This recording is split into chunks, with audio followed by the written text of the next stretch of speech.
Welcome back to Indigenous Talk, Season 3, Episode 7, Wahoo. Joined by our guests. My name's Elias, run the YouTube channel Native Media Theory. And of course, I am the legendary Uncle. I am Jacob. Yeah. Oh, let's begin. This episode directed by Kay Devery Jacobs, written by McGizzy Pinsonal. We begin with Rita in her office on a phone call. That's when Clinton comes in. But real quick, before we get to that. I was going to say that. Young bear. Young bear. This is an extra thing I saw. She so happens to have a little bear drawing. Aww. Now the connection. And then also, again, shout out to the Reservation Dogs Reddit. I love New York Cup. She does talk about New York. That's really cool. I told everyone I was going to go to New York and smoke cigarettes on a fire escape. Dreams for a bigger life. In comes in Clinton. There's no easy way to say this. And she's like, oh my gosh, getting fired. I can't get fired now. And he's like, I'm not firing you. She's actually getting promotion. It's just reminding me of what Stanley says in The Office. Why the hell would you say it like that? Doctors tried to save her life. They did the best that they could, and she is going to be okay. Why did you have to phrase it like that?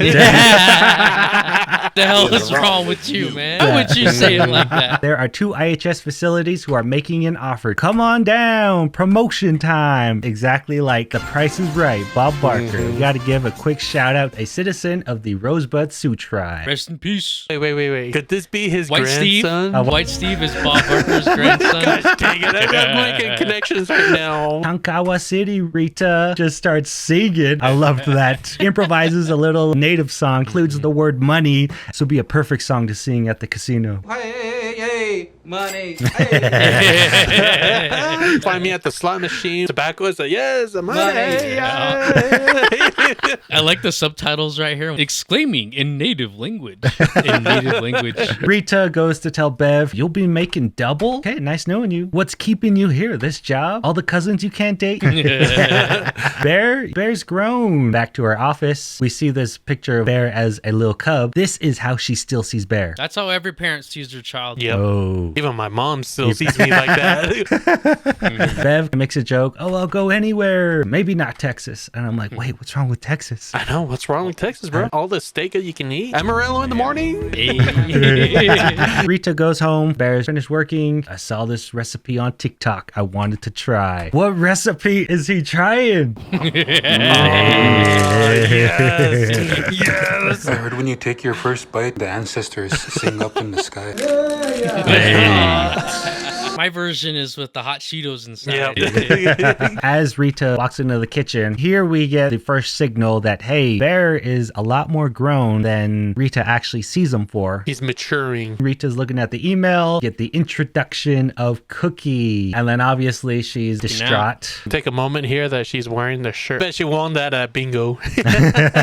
She says a great line right here. Are you a ghost? I'm a spirit. Ghosts are dumb. And when I thought about it, in our indigenous culture, we usually say spirits or spirit people. I feel like ghosts, old world, Western idea. I thought that was really interesting. Elora Dan, she also says the same thing to her grandma. Oh, I'm a spirit. I'm a spirit. Yes. don't sell off my DVDs or I was gonna haunt you. Goes to Bear's room. She blames it on her anxiety. Then we get the next scene. Cookie, calm your titty. They're looking good, by the way. My Oma, stop asking me so many questions. You're giving me a headache. At this point, I was kind of bothered by Cookie because I was like, help her. What are you doing? But then I remembered, oh, wait, she's this 20-year-old. And so she's acting like a 20-year-old. Spirit does the same thing, too. He doesn't answer Bear directly. Oh, you know, yes. Like William Nightman is the same way. He's really cryptic. He even admits it many times. We see Willie Jack and Fixico. Neon tan. I had no idea what that was. Quickly looked it up. A way of saying you spent a long time at the bar. Willie Jack is like, wait, what is that? You'll find out when you're older. Weird day meds. Go for it. Fixico helping Willie Jack. And so they give her some Flaming Flamers. When they hand her the bag, it's like, man, that bag has smashed. Bet that bag is just have nothing but air. One of like 5 pieces of chips. That's it. It's all flat. Rita goes into IHS. Bev is all best friend mode right here. I'm your ride or die. Does Larry have any openings? Puts her IHS lady zone on. Yeah. Yes. Larry, does he have any opening? Do you have an appointment? What's your chart number? You have appointment or what? Take that. Fill it out. Have a seat.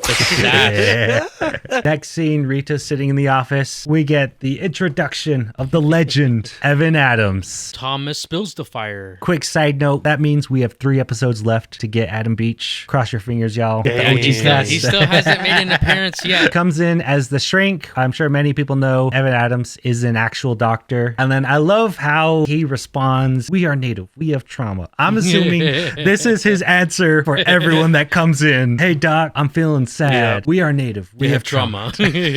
Larry tries to relate to her. "I once thought that I saw Lou Diamond Phillips everywhere I went. With therapy, I realized it was just this Hopi guy who was in town working as a welder. A major motion picture, La Bamba." Then he starts crying. Yeah.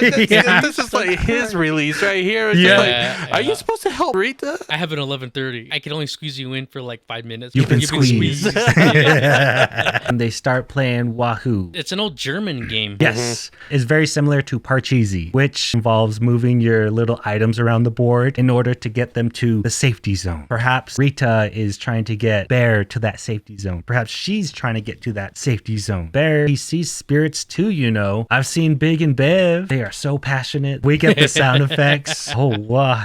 Oh, my. Yeah. Like that. I thought about trying to make a connection. Man, I'm good. I don't need to go down that rabbit hole. You don't want to get flagged. Exactly. Let's take you where you need to go. Bear, he always gets 2 orders too. I thought it was hilarious. The stares of Rob and Cleo. Yeah, she's talking to someone who's not there. She's gone. She's gone. That's going to be my catchphrase right now. She's gone, bro. She's gone. Rita, are you okay? We used to date, you know. Brings up high school. We only have 3 more episodes after this, but if we had like a whole other season, I would totally start the Rob and Rita hashtag. You're shipping them? I am shipping them. Oh my Yes, let it be known. Oh my god. He's just all wishing over here. Hey, you're all wishy. Say it again. He's gone. Tatanka means and Tatanka. Rita. Nah, Rob and Rita is where it's at. That's love right there. At one point in time, I thought we were gonna get married.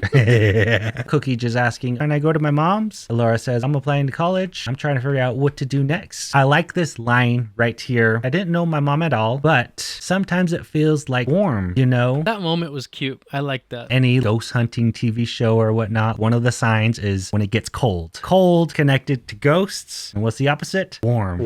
Welcoming. Cookie and Rita in the car. Cookie just going off on Rita. "You know how hard it is to be a mom?" No, I don't. Ooh, Bombs, dude. heavy line right Heavy. here. I could never get her to hear me. I'm not really here or really there. And it's like, oh my gosh, imagine looking at your child and just wanting to get their attention, but still nothing. There is a bigger connection I didn't see until later. Quick shout out to Vulture. Even bigger shout out to Callie Simmons, who is Oglala Lakota, who has written many of the Reservation Dogs reviews for Vulture. While Cookie is talking about her condition as a ghost, her words also speak to the societal conflicts that ensnare all Native women. It's hard to be fully in one world when you're constantly being pulled in 100 different directions. Cookie, she is kind of trapped in this state right now, but she is talking about, hey, I'm not really here. I'm not really there. And I'm like, oh my gosh, that is exactly what Callie Simmons is talking about. A lot of our Indigenous women, the societal standards, the cultural standards, that can be related to exactly how Cookie is feeling and also how Rita is feeling in this moment with wanting to take the safe route. We got hints of that in last season, the IHS conference episode. In my review, I talked about how I couldn't speak too much about it because I'm not an Indigenous woman, but I could tell though that there is a lot to be inferred. Women in general already have a lot to juggle and struggle with, but you add the cultural elements on top with Indigenous women, it makes so much more sense. To the next scene, Bear trying that TikTok recipe. Take 2. Instead of giving up, he's going again. Yes. I know I messed up last night's recipe, but I'm trying it again. I think I know where I went wrong. Rita messed up yesterday in talking to Bear. Now she thinks she knows where she went wrong. In order to process Daniel, what did you all do? We got to do the same thing. Goes over to Bev. Got to do something for Cookie. Cookie's watching us. Prove it. Oh, man. See this part of the scene? It's just like... Rita starts quoting big. Hola. Hey. She's quoting big. There is a tiny smirk Hola. Hey. He's trying not to smile. Bev believes her. So effed up when you do it. Ugh. Stop it. Cut to the bridge where Cookie passed away. Cookie was here. Bev, Rita, and Natalie. We're gonna say we love you to our sister. Let her know that she can go. Rick and Bev. And please stop watching over us so hard. Thought we could send this with her. Cookie's Hot Mix from the Aunties episode. Oh, yeah. There it is. I forgot about that. They actually did a few things our Reservation Dog crew did. There was 3 common things we have in this moment. They offered some words, have the music, also a water source. So in season 2, episode 10, Cheese, he gives a little eulogy. Willie Jack, she sings. She's a good girl, loves some aunties. And they are at the ocean. Similar 3 things to also let their friend go. Rita making the decision, I think I'm going to take that job. Give me your phone for what? Tinder profile. Got to make you one. They discuss a little what's going to happen with Bear if she leaves. We get the closing shot. I have quick things, and then we'll kind of just share our overall thoughts. Yeah, we see a lot of door handle holes. I'm like, dang, they really got the set decoration down. Down to the T. Down to the T, yeah. Elias, let us know. Yeah, I mean, this was a tight episode. Cookie, we see her break down in the car. She's the first spirit that we've seen that is being vulnerable, expressing some rage about how she died and everything. But I love how they don't focus on that too much. We focus on people like Rita can be carrying on the wishes of our loved ones. Overall, good episode. What Elias said, vulnerable. Cookie was saying, oh, just go do it. Don't worry about Bear. My overall thought about this episode. See you guys next time. He's gone. He's gone. He's gone.